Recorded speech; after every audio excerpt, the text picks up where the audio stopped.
ఇల్లాలు పిల్లలు serial today episode. Narmada ప్రేమ దగ్గరికి వెళ్తుంది. వెళ్ళి, ప్రేమ ఇప్పటికైనా నిజం తెలుసుకున్నావా? అమూల్య మాటలు విన్నావు కదా, మీ అన్నేదే తప్పనేసి తెలిసిందా ఇప్పటికైనా అనేసి అంటుంది. అప్పుడు ప్రేమ ఏడుస్తుంది. అక్క నన్ను క్షమించక్క, ఇంట్లో వాళ్ళందరినీ కూడా బాధ పెట్టాను. మా అన్నయ్య ఇలా అబద్ధం చెప్తాడని నేను అనుకోలేదు. మా అన్నయ్య చెప్పిన మాటలు నిన్ను నమ్మి ఇంట్లో వాళ్ళందరినీ బాధ పెట్టానక్క అంటుంది.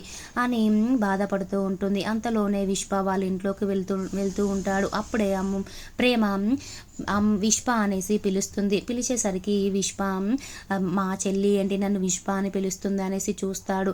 ప్రేమ విశ్వ వాళ్ళ ఇంట్లోకి వెళ్ళి విశ్వాని కొడుతుంది, చెంప మీద కొడుతుంది. అప్పుడు సేనాపతి ఏం చేస్తున్నావు ప్రేమ అనేసి అంటాడు. అప్పుడు ప్రేమ మీరు సైలెంట్గా ఉండండి నాన్న అనేసి అంటుంది.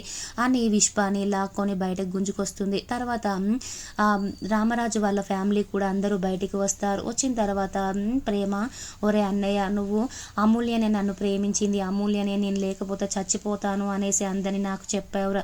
నువ్వు ఈ మాటలన్నీ నేను నమ్మి మా ఇంట్లో వాళ్ళందరినీ బాధ పెట్టానురా.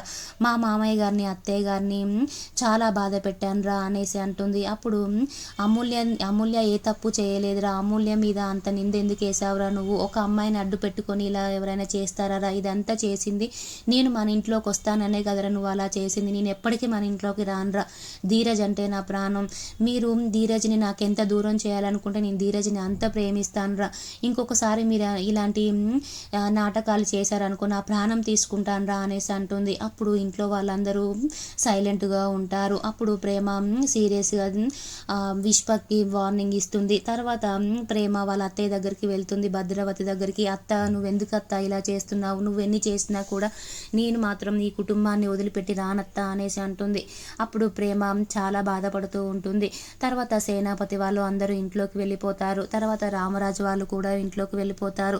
తర్వాత ప్రేమ అలాగే నర్మద అలాగే ధీరజ్ బయట ఉంటారు.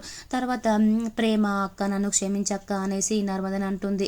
అప్పుడు నర్మద ఏం పర్లేదులే ప్రేమ అనేసి ఇంట్లోకి వెళ్తారు అందరూ.